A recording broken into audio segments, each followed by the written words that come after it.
Okay, breaking news. I just found out that if you are into underwater photography, we have a special deal for you at the end of this podcast. We're going to give you a promo code that will get you 10% off on Icolite camera housings for underwater photography. Stay tuned at the end of the show. You're listening to the B&H Photography Podcast. For over 40 years, B&H has been the professional source for photography, video, audio, and more. For your favorite gear, news, and reviews, visit us at bnh.com or download the B&H app to your iPhone or Android device. Now here's your host, Alan Weitz. Greetings and welcome to the B&H Photography Podcast. Shooting drop-dead gorgeous photographs above sea level can be challenging. Shooting drop-dead gorgeous photographs underwater is something I'm not quite sure I'll ever be able to write home about. Today's guests have underwater photography down pat. For the record, this is going to be the first of two shows we have in the works on the topic of underwater photography, as seen through the eyes of four very talented creative artists. Joining us today from Jakarta via Skype is Hengki Koentjoro, and calling in from another distant locale on this exotic planet we live on is photographer Christian Vizl, also via Skype. Before we fire up today's show, Al's Gearhead Pick of the Week. This week, we're talking about Seattle Sports Glacier Clear bags. This is an underwater show, so we figure it's perfect. There's a slew of new waterproof bags that are available in a variety of sizes. If your plans include boating, kayaking, or other activities that include getting broadsided by rogue waves or water balloons, you should check them out. Seattle Sports Glacier Clear bags range in size from 6 by 10 inches through 12.5 by 28 inches. And now on with our show. Our first guest today is Hengki Koentjoro. He's a fine art photographer based in Jakarta, Indonesia. His stunning black and white work incorporates images of land and sea, and germane to this episode, also underwater landscapes. Really good ones, too. He has had gallery exhibitions throughout the world, won numerous prizes, including the 2014 Hasselblad Master in Landscape and Nature category. He's also published books. His first one is called Monohydra and has an introduction by Michael Kenna. His second recently published book is called The Refined Eye with an introduction by Jock Sturgis. That said, welcome, Hengki. Thank you. Thank you for having me. Indeed, Michael Kenna has been my inspiration since the beginning of my career. So I pretty much look up to him in terms of his works and his dedication with fine art, black and white photography. Yes. I got to ask you something. We're all obviously influenced by different photographers, artists, or whatever it is, but we all have influences in our life. What came first, your eye or Michael Kenna? Well, actually, everything started with Ansel Adams, to tell you the truth. He's the one that really teach me how to look in black and white, because when the first time I saw his work, I never thought that a black and white photography can be that beautiful. So that is the one reason why I went to America to study at Brooks Institute of Photography, basically to study a little bit about the zone system. And while I'm studying the zone system, then I stumble upon Michael Kenna's work. Mm-hmm. So in a way, this two giant master is the one that pretty much shape up my career, you know. It's like a blueprint that they led me to what I'm right now. So, I mean, I saw Michael Kenna's work, and then I said, I have to do something like this. So I pretty much copy or inspired, if you want to say, by his mainly his composition. And with Ansel Adams, I would say with the way Ansel play with his tonality, or creating atmospheric kind of a photography. So those two has a very strong influence on me. And you're not just underwater, you do above water as well. Your landscape photography is absolutely spectacular, equally spectacular, I will say. You seem to have a very easy fluidity going back and forth between shooting on land and underwater. Do you find, obviously there's technical differences, but aesthetically, do you have a different approach shooting, say, mountains as opposed to shooting things underwater? Well, I'm not sure it's completely different. I don't really document things under the water. Again, just like above the water, I try to create some sort of like an atmospheric photography. So I'm looking at like the surreal kind of ethereal kind of a scene under the water. I look at shapes, I look at lines, and I look at lighting, and the combination of all things, I would say, that lead me to atmospheric kind of photography.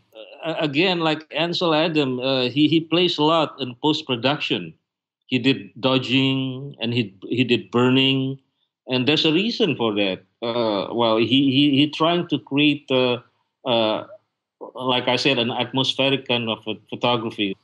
Something that's very apparent when going through all of the galleries of your work is that they all hold together as a group. There's a commonality to them.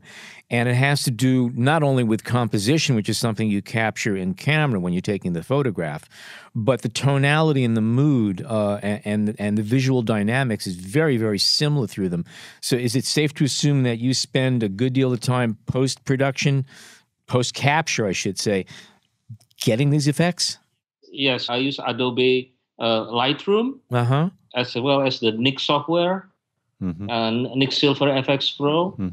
Basically, those are the two software I use from color to black and white. And after that, I use that to build up my style. Do you shoot color at all? Is this something that you do? Yes, the reason I like to shoot color is because I like to play around what we call a channel mixer. Okay. You are able to fine tune the tonality of black and white using channel mixer. You want a blue color gets darker, or the red or the green gets brighter. You can do that separately. You can fine tune it separately. So I find it's more challenging and satisfying to shoot in color and then convert it to black and white. Do you capture any images for final presentation in color, or is your goal just to do black and white? Are you pure monochrome at this point, as far as your final image? Yes, as far as final image, everything is in monochrome, in black and white. But when you shoot, you still have to visualize things like what Ansel Adams teach us, that you should know how it looks like in black and white when you shoot it. So it's a pre-visualization, I would say. And then you pretty much know what you want to do later on in the post-production, whether you want to make the background darker or you want to make the foreground brighter. It's already in the system. So in a way, it's one workflow. Yeah. What are you shooting with? What camera system are you using? I'm using a regular DSLR right now. May I mention the brand? Yeah, sure. Yeah, I'm using the D800 Nikon D800E, and I'm still, believe it or not, using the 5D, the Canon 5D, the old 5D, and I use the Hasselblad. I have the 503 CW. That was the last Hasselblad that doesn't need batteries. That was it. That's correct. That's correct. I loved it. I mean, there's one thing in film that cannot be replicated in digital, I suppose. That classic grainy Kodak T-Max 400 or the Ilford 400 is so unique. I mean, you cannot replace it. So I still in love with film, and I'm not sure I can leave film just like that. I still come back sometimes to film. We understand completely here. I was just going to ask about your lens choices when you're shooting underwater.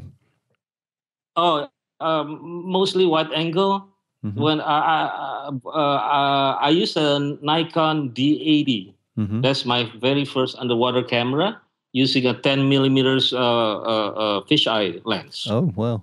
Okay, so and then most of the monohydra book is using the very simple Canon G10 with an Icolite housing. Oh, wow. And now I'm using the Olympus TG4. Really? The Olympus. Yeah. We're familiar with all those cameras. We understand. Beautiful.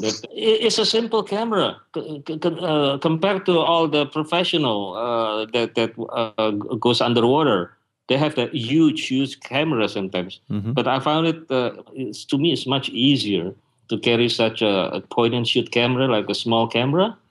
So you can concentrate more, and you don't get tired, of course, because you don't have assistant when you go shoot underwater. I love the candor that, you use Hasselblads, but you also use point and shoots too, because I'm a big advocate of using whatever camera you have, because they all take wonderful pictures with their own qualities.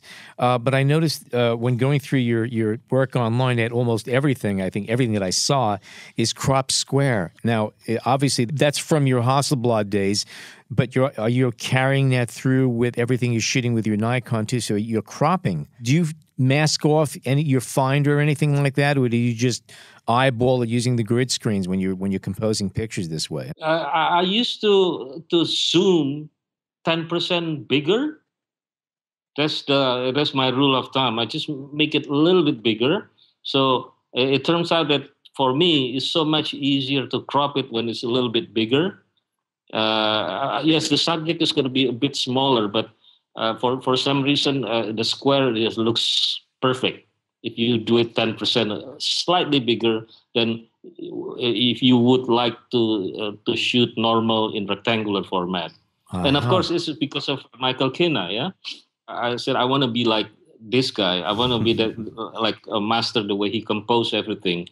The minimalist kind of a style, because it looks less is more. Yeah, the way he played with all the negative space, he is such a master with it. There's not a single item in his photographs that's overdone. Everything there has a place. There's nothing unnecessary. That's the key to it. And your work has that same quality. Same quality too. Thank you. I mean, Michael Kina would come back to the same tree like 7 years in a row. Like this is the tree in Hokkaido. He keeps shooting the same tree over and over and over again. And what about you then? Do you return to the same places often? Particularly with your underwater work, do you know a certain area that you'd like to go to and the creatures that you're looking for? The land, yes, but underwater is kind of difficult because you can never predict what goes under the water, and we go to the same place, but different current, different month, different season. You will have completely different life under the water. So as much as you want to repeat the same thing, I'm afraid you won't be able to do that. Do you dive? Do you snorkel? How do you approach it from that side? Are you have you always been an underwater person, or you just decided that you need to take your photography to a new place? It's hard not to dive in Indonesia because we have 13,000 islands. Right. I think this is dubbed as the biggest archipelago nation on Earth. And the Indian Ocean and the Pacific is like on the left and the right side of Indonesia. So the meeting of these two ocean, the hot one is the Indian and the cold one is the Pacific. It creates some sort like a soup. That's perfect for marine biodiversity in our area. Something I wanted to ask about the idea of color in black and white. We touched on it earlier. But when you're underwater, do you feel the same ability to see in black and white, especially when the colors are so vibrant and they're so different, I guess? Is that something?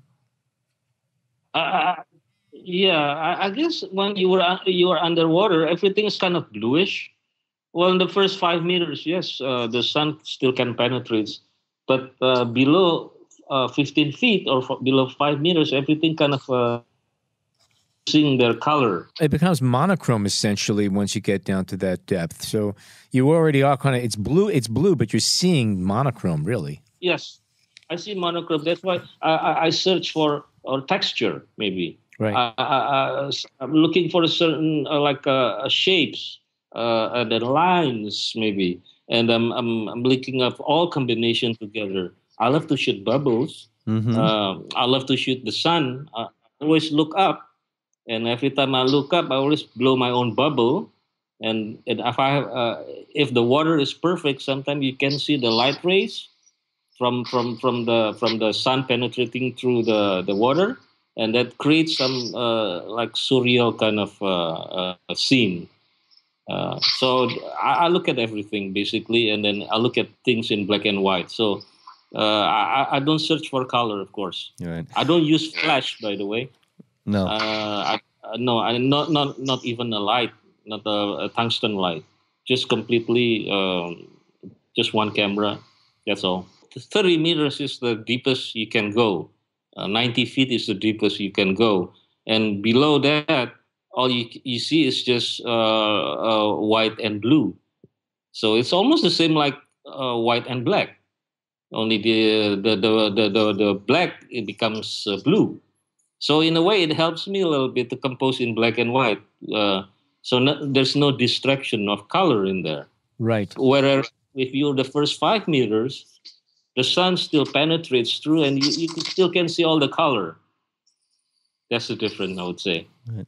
And in terms of the light, I mean, you talked a bit about looking up and having the light come through the water, which is obviously beautiful in the photos that I've seen. But do you look? How do you compare the light that you're looking for when you're on land compared to when you're underwater? Basically, when I dive, I don't have a certain goal I want to achieve. I just dive having fun. And if I see something interesting, then I would capture it. And if it's just doing like that. So I would say like I would dive like 3 times a day from 9 o'clock to 2 p.m. Each dive would allow me, the oxygen tank would allow me to dive around 1 hour. So 3 hours dive in a day. I usually finish about 16 gig of film. So I shoot a lot. That was actually a question I had, because knowing that you're using a smaller camera, and in this case a point and shoot, which I think is incredible. Yeah. And especially compared to on land, if you have a Hasselblad or a D800, it enables you to shoot faster.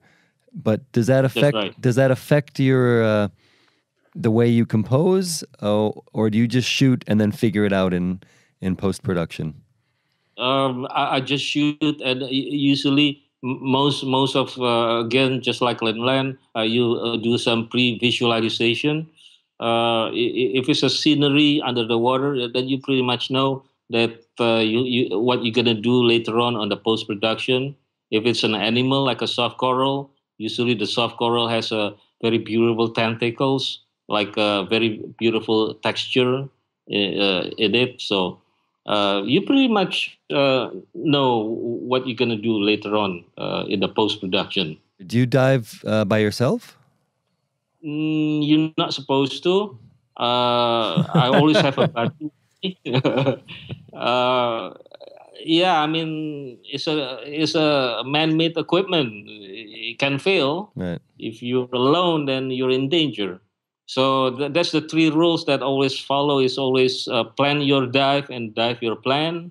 And then you always have a buddy with you. And number 3, just be open-minded. Remember that you're an alien, so you make sure you take only picture and leave only bubbles. You don't destroy the environment. That's the 3 rules that I always follow. Yeah. And the person, your buddy, is also a photographer? Or I guess my question is about how you give yourself the time and the space to do the work that you need to do when you're underwater. Do you?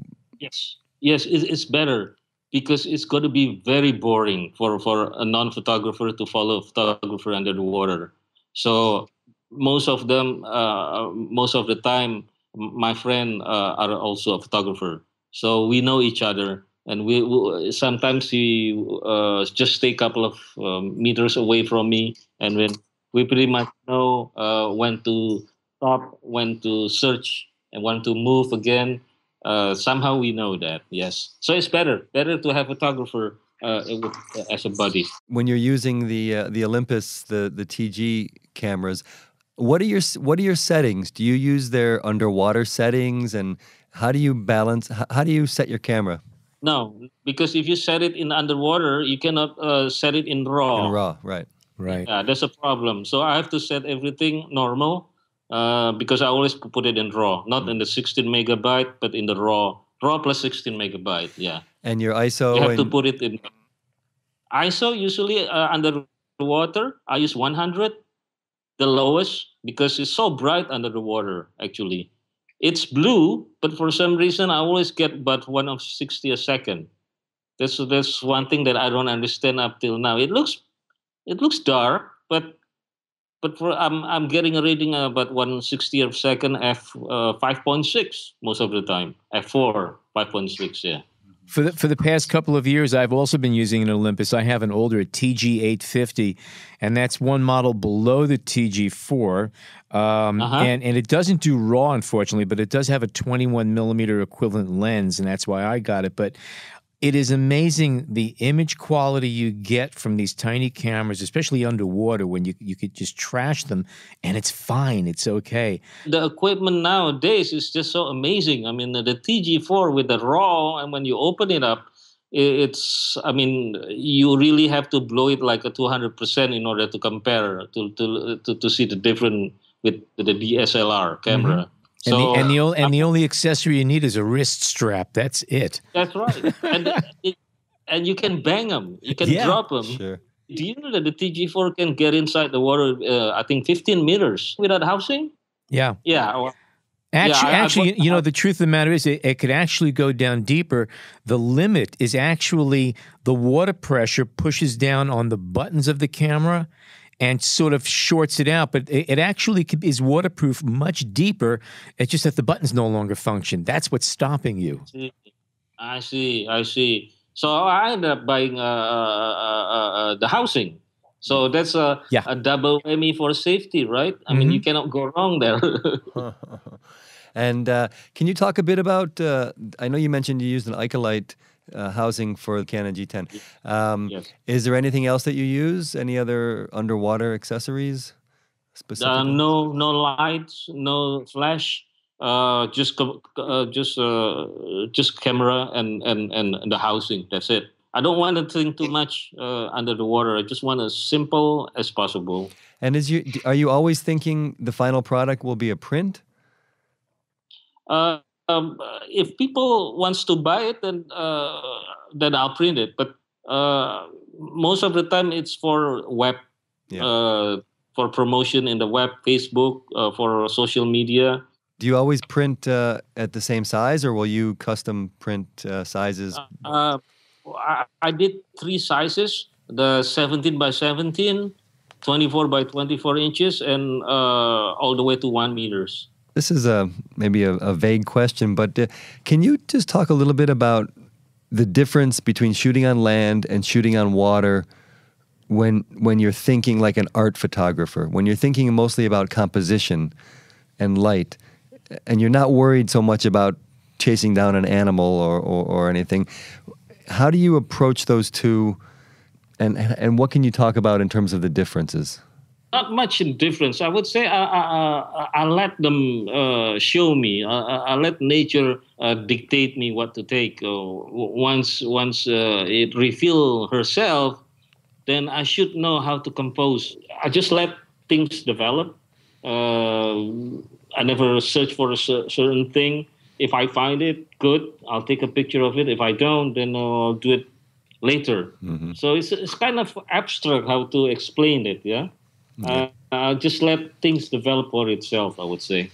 And that's the same if you're on land, if you're hiking. That's just on land. Basically, it doesn't matter where you are, what camera you use.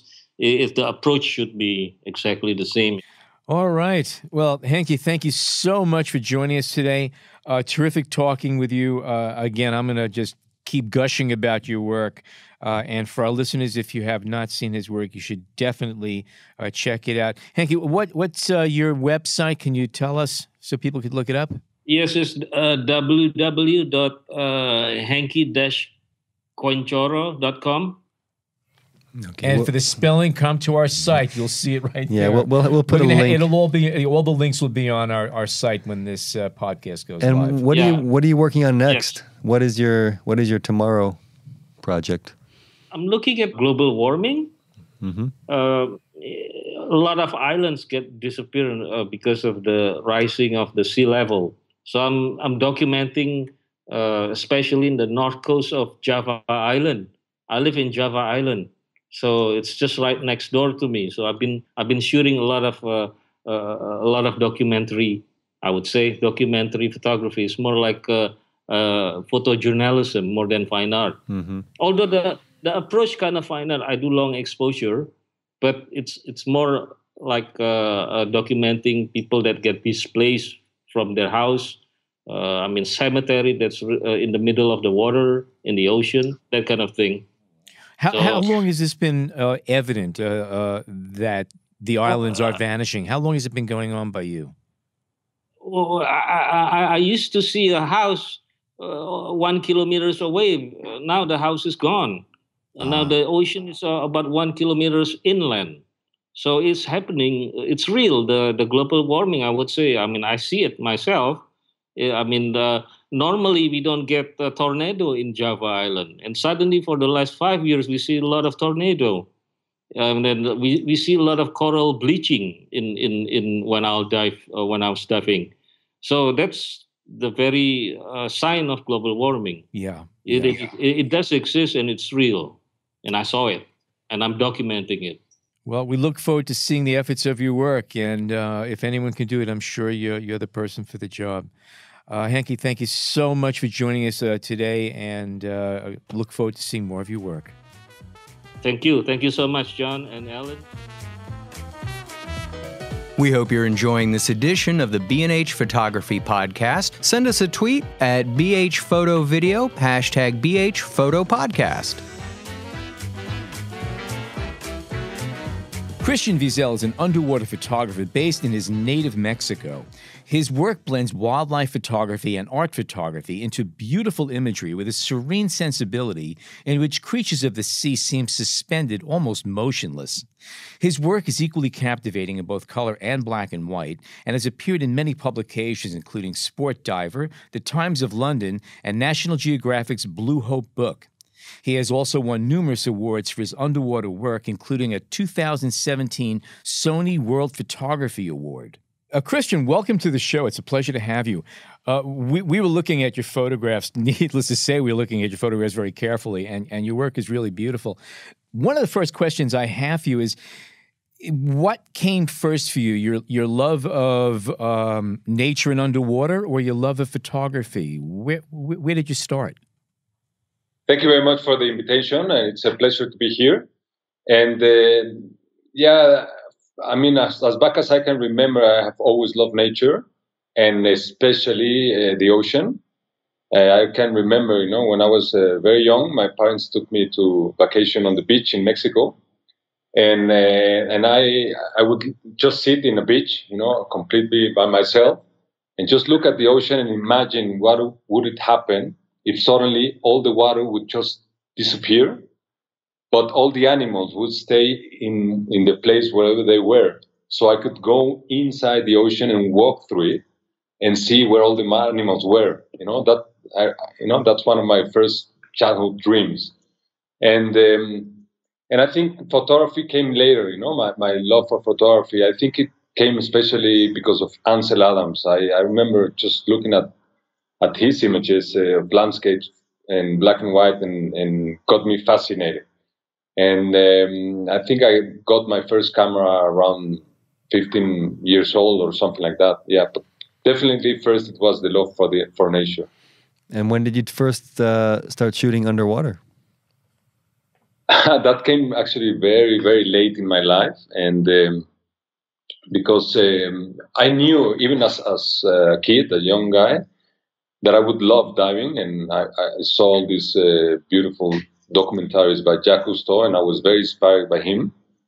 And I have encyclopedias of the ocean growing up. But my first dive came late in my life, when I was like around 20 years old. But I knew, even many, many years before my first dive, that I was gonna love it so much that I would need to be an instructor to be able to dive as much as I would love to. So I had colleagues in the same dive center, and they were doing underwater photo and video. But I don't know why. It's something I don't even understand. That I never asked them, hey, give me your camera, so I can take some pictures.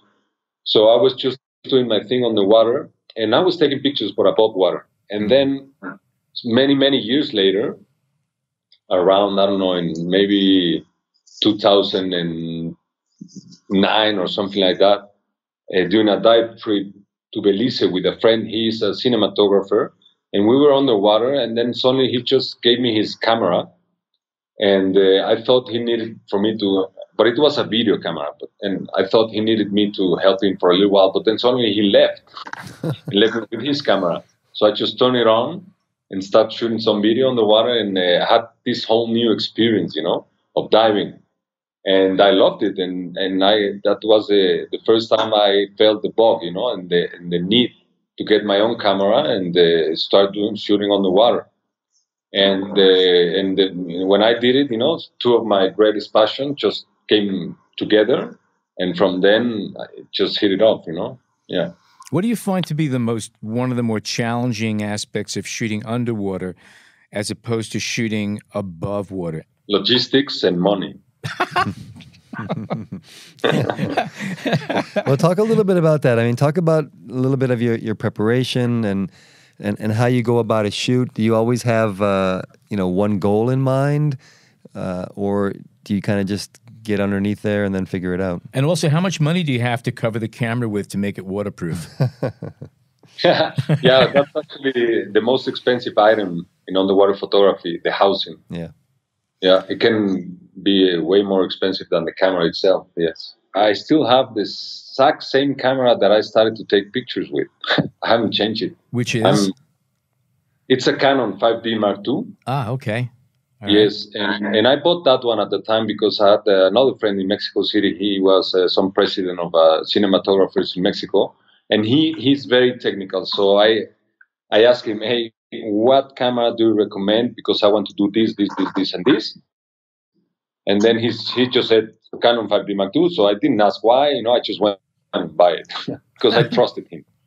And that has been my camera. Now I'm gonna change because I wanna do another series with the motion on the water, and I cannot do the rear sync flash with the Canon camera. And I've been waiting for Canon to open this, but they haven't.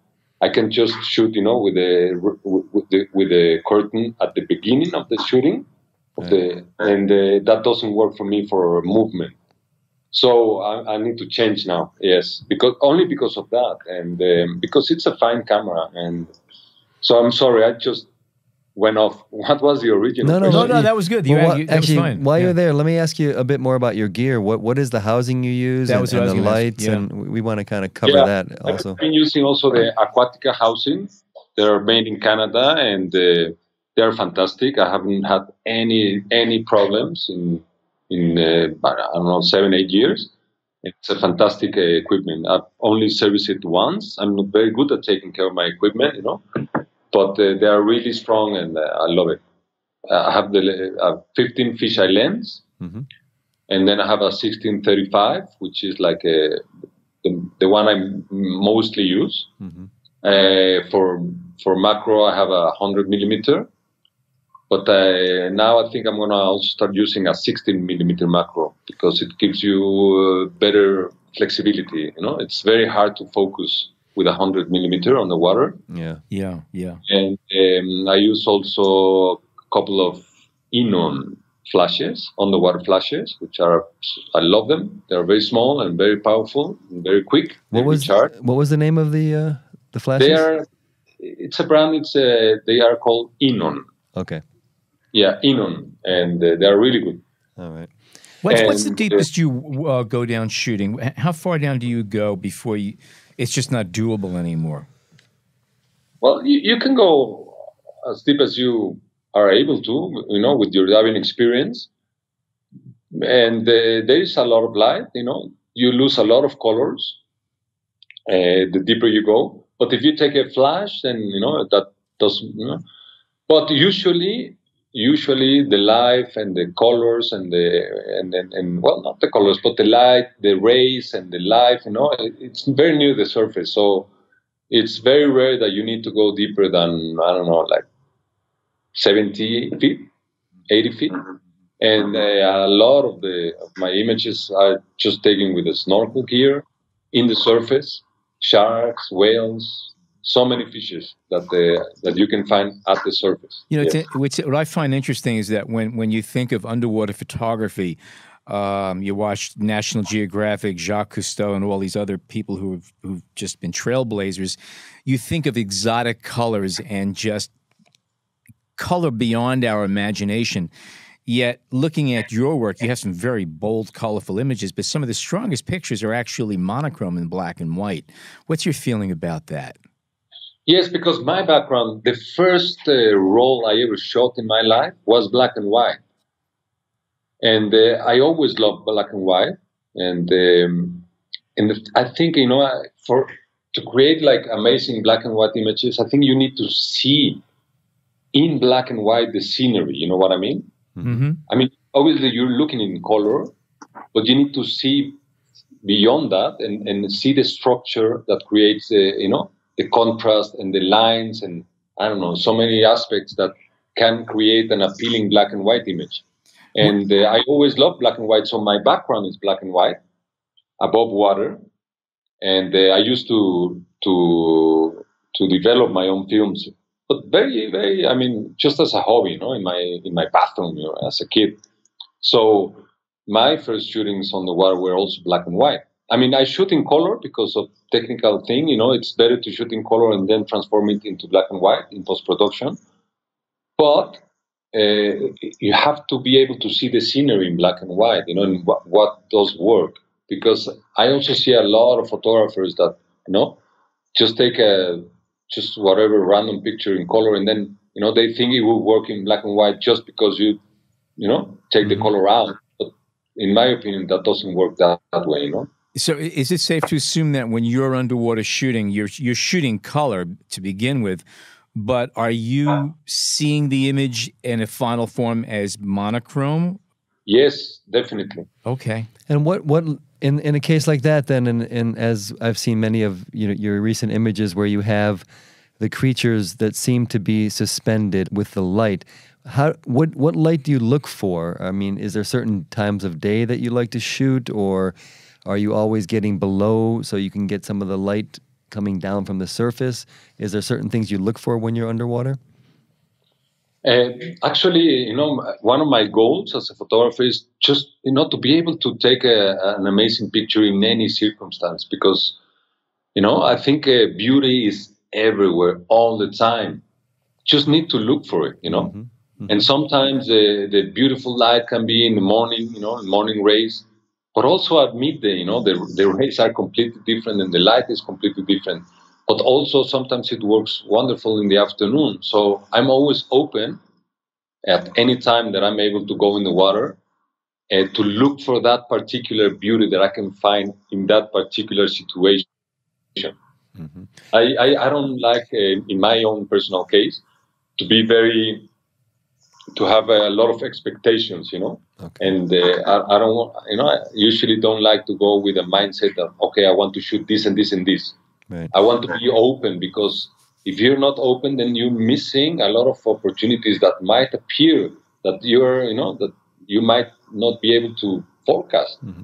But you must do your research in terms of knowing the type of creatures you're going to be finding in that part of the ocean, and is there a lot of time spent on that side of it, or do you just kind of plunge in and find what's there? That definitely, for that type of planning, definitely, you know, because animals on the water and also land, they are seasonal most of the time, especially if you're not looking in the reefs, because I barely shoot in the reefs. Mm-hmm. In the reefs, you can find a lot of animals that live there, and actually, I've tried that. I've been like 5 days in a row shooting the exact same fish, because every time you go down, you know where they're going to be. Right.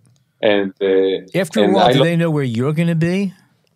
Yeah, they get used to your presence if you're respectful, and you know, and let them know, you know, that you're not going to hurt them or harass them, or you know, then they get used to your company, and then they allow you to be closer, and then that's the part that I truly enjoy the most from what I do. Try to establish a connection with life that it's so different that from our human experience. So it's a challenge how you connect with these animals that are completely different as you. They speak a completely different language, and so trying to establish that connection is, I think, my true passion. And how do you do that? Is there any techniques you use, or is it more of just a philosophical state you put yourself in? I think photography, or great photography, or the photography that is going to transcend in time, it's the one where the photographer doesn't go and take pictures from an animal or whatever he's shooting, or a person or whatever.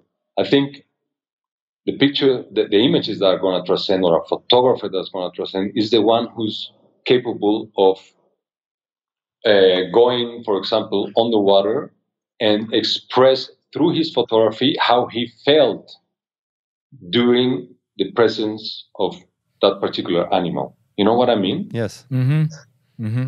For me, photography is not about shooting an animal. For me, it's about how do I feel when I'm there, and try to convey all that passion and love into an image. So, in order to get, this is something that I've learned through time, okay? This is what my photography has taken me to, okay? But it has been a long process. So, in order to get to that point, I've learned that you need to be first very connected to your own emotions, okay? So everything that's around us affects everything inside us. And sometimes we don't notice because we are so numbed already, okay? Because imagine just opening or watching, opening a newspaper or watching any news channel, so much violence and so much very powerful stuff that are around us, and negative, that we need to block all that, because if we will open ourselves, to really absorb what's going on around us, it's devastating. Okay, so I think we have created that type of disconnection. Okay, in order to be able to go on with our daily lives. So anyway, I've made some exercises in the past where, before going to a shoot where I know I'm going to spend 3, 4, 5 days with a particular animal, I start to get myself into a special state, okay? I don't see anything negative in the television or whatever, I start reading poetry, I start to listen to very particular music, that's just going to open my spirit and my soul. And I have found out that when I do that, and then before entering into the ocean, I do some meditation, maybe, and I ask permission on the ocean and the animals, for them to accept my presence. And I found that it does make a difference in my images, in the final result. Mm. If I take some time, to get myself ready emotionally, and then go in the water, that if I don't do it. Well, let me ask, because I think we all appreciate that, and I think we all share in that when we go out and photograph. But the question I have is that because there's so many technical aspects and so many safety concerns and things that you need to understand and deal with, and also your time is limited when you're underwater, how do you balance those aspects with this idea of trying to be at one with the creature and with the sea? Yes, the thing is, to start underwater photography, I think you first need to be a good diver. Mm-hmm.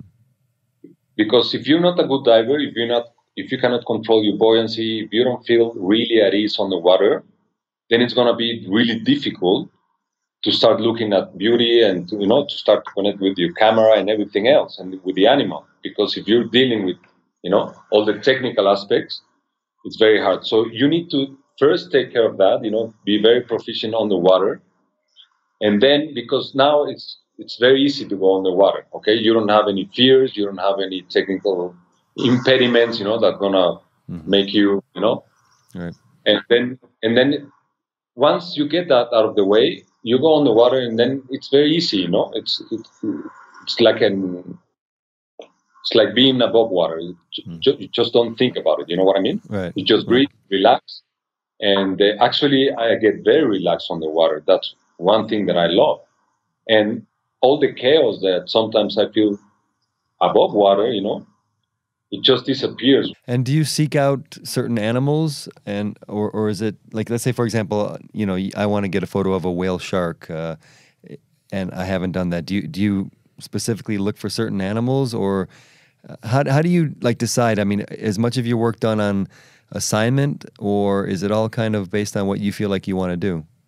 To throw a point, I imagine it's also dependent on migration, because certain animals are there certain times of the year and they're not other times. It's all migratory. For a lot of these animals. Yeah, exactly. Most of the dives are going to be seasonal. So if you want to see a particular animal, you need to be there, during a particular time of the year. So you need to plan for that. So it's a logistic. It's very complex, the logistic for what I do, because sometimes I get assignments by some dive magazines. They want to take and sometimes I even write articles, because for me it's a chance, to be, in a trip, and then I don't need to pay for that, and they pay me, and that's wonderful. And so that's one part of the things I do. And then a couple of friends of mine, they are organizing trips all around the year. So they're, they're putting in their advertising that I'm going to be the photographer on board, and I'm going to help people, with tips. And I get to go with them. So, have fun, and I get to take my pictures. And sometimes I do some trips by myself, It all depends. And of course, the ocean is so big, and there are so many different animals that I would love to shoot, that I would need 10 lives. Say, out of every 10 dives that you do, how many of those dives will you come back with what you consider very successful photographs? If the conditions are good on the water, I usually can come up with at least one, a manageable image from every dive. Yes. Okay. At the end of your tank time, you come up and you have nothing that's exciting. You're okay with that too, right? Because you basically just spent an hour or so underwater in your favorite place. The day I won't feel that, I won't do it anymore. Okay. For me, photography on the water is just like a pretext to be exactly where I want to be. Okay. Yes. So it takes me there. So my goal is not to take amazing images. My goal is just to be on the water. And if I come up with amazing images, fantastic, then it's a double game. Yeah. But yeah, the main thing is to be there, and enjoy just spending time on the water and spending time with these amazing animals. That's a great attitude. Great attitude. Yeah.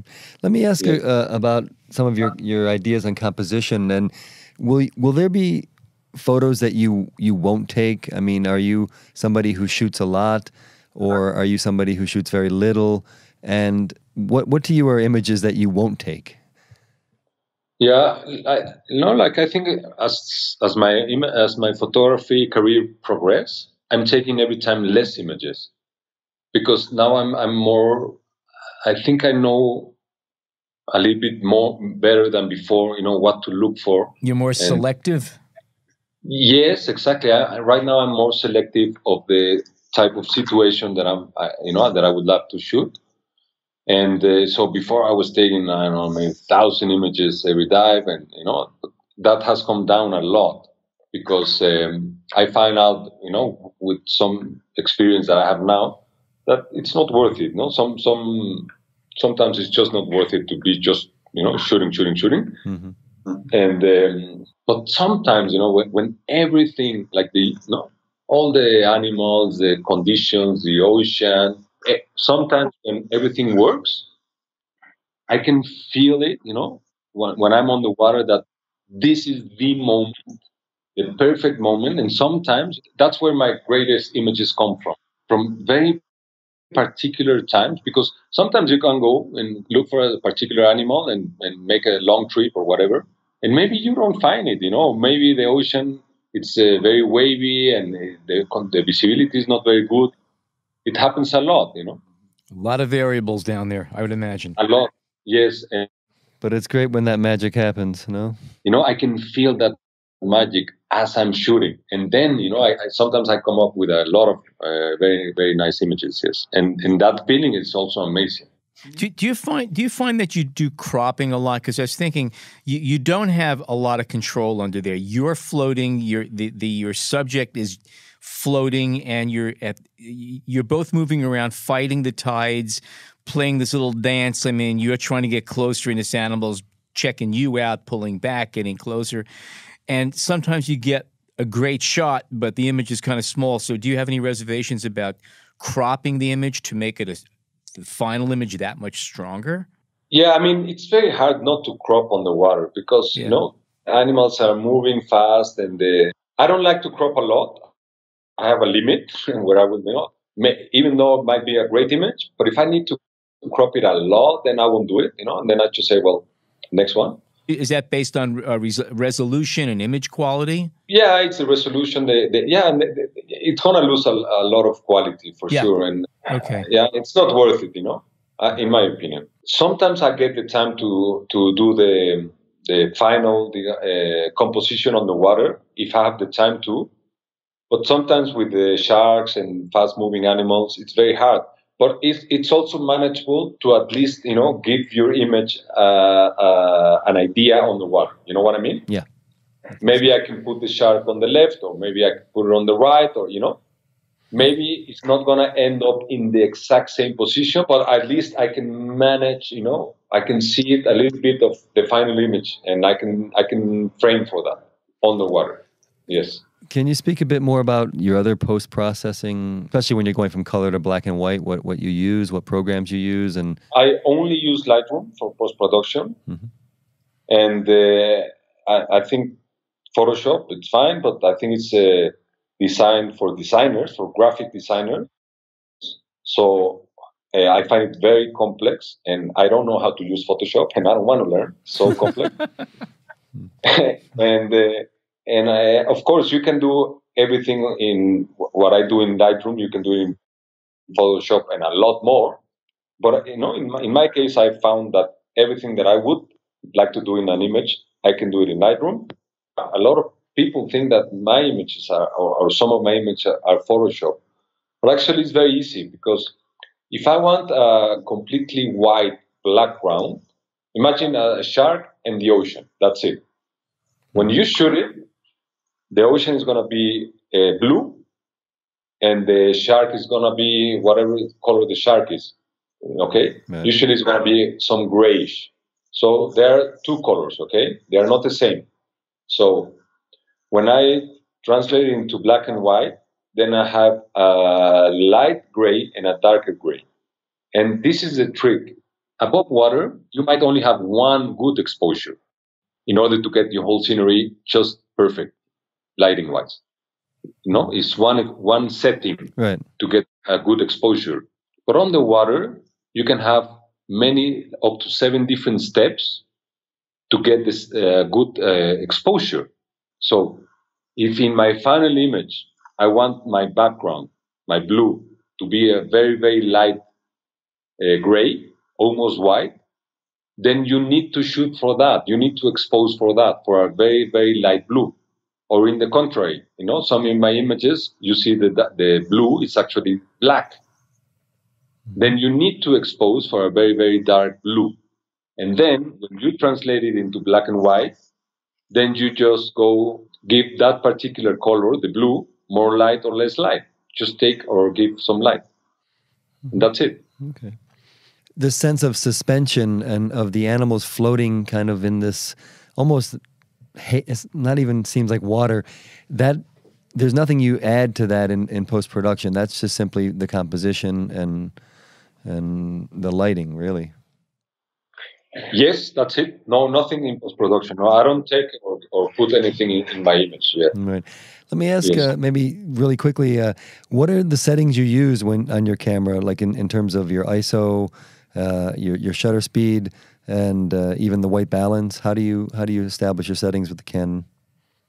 It depends a lot. It depends how deep you go, and the available light. Right. But let's say today, if you go and you're gonna shoot in the first 15, 20 feet, then you can go, and you have a good visibility and a good sun rays. You know, I don't know. Maybe you can go with a ISO 200, and then maybe f8. Mm-hmm. And you don't need a very big. And it also depends on the lens. You know, if you're using a fisheye lens, then you know you don't have to worry about the depth of field. So. Yeah, it varies. Changing subjects a little bit to talk about the animals that you're dealing with and maybe any problems or issues that you've had or safety concerns. I mean, I read, you know, on your website that, you know, you want to be a voice for the sea, and, you know, many people have a lot of fears, particularly about sharks. And do you have any comments you'd like to make about that? And I understand that, you know, for people who aren't so comfortable underwater, it's a totally different idea. But how do you handle? I mean, is it more about just understanding your place in the water and being calm, and maybe you can have some stories to share? Yes, definitely. All the fears that we have for the animals on the water, no, especially the sharks, are just in our heads, because in reality, sharks are they don't pose a real threat to humans. Yes, no, there are some attacks every year, and some people die, but there are only like in average 5 deaths due to sharks attack every year. Mm-hmm. And it's not that they get eaten by the sharks; they just get bitten. Right. And of course, it's a wild animal with a big mouth with a lot of teeth, and one bite, you know, can be fatal. But if you put that into perspective, we kill, you know, in average like 70 million of sharks every year. But how many people die from car accidents every year? No, of course, yeah. Actually, there's only in the United States, more than 100,000 people die every year from secondary effects from drugs prescribed by a doctor. Mm-hmm. Okay, and we are not afraid of taking that medicine, you know what I mean? But what are your safety concerns? I mean, what creatures are more dangerous that we don't realize, you know, or what is your concerns, your safety concerns when you're underwater? Yeah, well, I think the ocean is actually a very safe place for humans to visit, okay? For me, in my opinion, there are not really like very real dangers, or at least not some that you can avoid, like currents, you know, that can be a danger. Mm-hmm. But like from animals' point of view, you know, there is really not a lot of danger. Maybe some jellyfishes that can be fatal if touched, so you want to certainly avoid them. But they are only in certain areas, so you will also know, okay, in what areas exactly. So try to avoid them. And that's also a passive danger. It's not like they're coming to get you. It's just that they have those tentacles dangling, and if you happen to swim near it and brush against it, they got you. They're not looking for you, though. Exactly. So yes. So, but I'm not saying that. Yeah, okay, no, don't worry, no, just jump in front of 1,000 sharks and it's gonna be fine. No, I'm not saying that. Okay, I'm saying if you want to go there, just be prepared for whatever you're gonna encounter, and you're gonna be fine. You know, if you are prepared for that dive, and if you are not, then start to learn with somebody that does. Okay, of course. So I didn't went to encounter sharks by myself. You know, what I was studying, because some people did that before me, and I am grateful to them because they show all of us the reality of what a shark really is. Mm-hmm. In relation to humans, you know what I mean? Right. So there were people that preceded me in that way, and so we can all learn from them. It sounds like most of your work is in and around Mexico. Can you speak about other places on the earth where you photographed, and what are some of your favorite places? Yeah, I've been to some places in Asia, like in the Philippines and South Africa. Also in Port Elizabeth, I was looking for the sardine run over there. Mm-hmm. And I've also been a lot to the United States. There are some amazing places over there. I recently did a trip also to Florida, mm-hmm. which you guys have some amazing animals over there. And where else? I've been also to the Bahamas, mm-hmm. you know, some islands in the Caribbean. Right. I've been to the Maldives. Oh, wow. Which is also a very, very special place to shoot on the water. And there are so many that, what's next? What's your next project? Where are you going? yeah, I used to travel a lot. Like 1 year, I did went 3 times around the world. But now I want to focus a little bit more in Mexico because I want to go deeper with in my photography with the certain animals. Because usually I can only I get only a few days with a particular animal, so there are only certain shots that you can get in those days. So I would like to go deeper in a sense of staying in the same place for maybe 2-3 months, okay, and then try to see everything that particular place has to offer in terms of wild animals that I can shoot, and to shoot them a lot, because I think, you can go deeper and create more amazing images if you spend more time with them. You know what I mean? Because then you start to see more and more and more details that at the beginning you don't see. Right. So that's my next thing. Yeah, and I want to explore new areas in Mexico, and I've been doing that with some friends. And what are the animals that you're looking to spend more time with? Yeah, I love the pelagic animals, the ones that are not very close to the shore. Oh, wow. Yeah, and I would love to shoot more whales, definitely. Okay. And a lot more sharks, because there are so many species of sharks, and I would love to spend more time with more species of sharks. Okay. I would just like to say something about conservation. Yes. Yes, because the deeper at the beginning, I was more concerned about the pictures and this and that. But once I started to be so much time in the ocean, I started to research about the animals and about the state of the ocean, and then I find out that the ocean, it's in really big trouble. But the thing is that the ocean is the main driven force for life on this planet. If we kill the ocean, we are actually killing ourselves. But we don't realize that. We don't realize that deep connection that we have in the ocean, because you might live in a city in the center of the mountains in Mexico or wherever in the world, and you might think, well, yeah, but I live here and I don't care what's going on in the ocean. But the problem is that we are so connected to the well-being of the ocean that like an example is half of the air we breathe on land is produced by microorganisms that live in the ocean. Mm-hmm. And we are polluting the ocean. We are overheating the ocean. We are changing the chemistry of the ocean.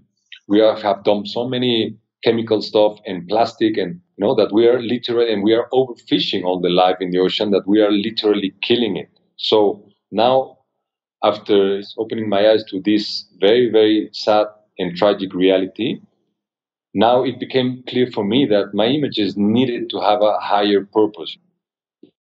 Because one of the purposes is to show beauty, because I think to be in touch and with that beauty that is all around us is a very important part of every single human being. You know what I mean? Mm-hmm. We shouldn't be letting that go, even though our daily lives might be very hectic and stressing.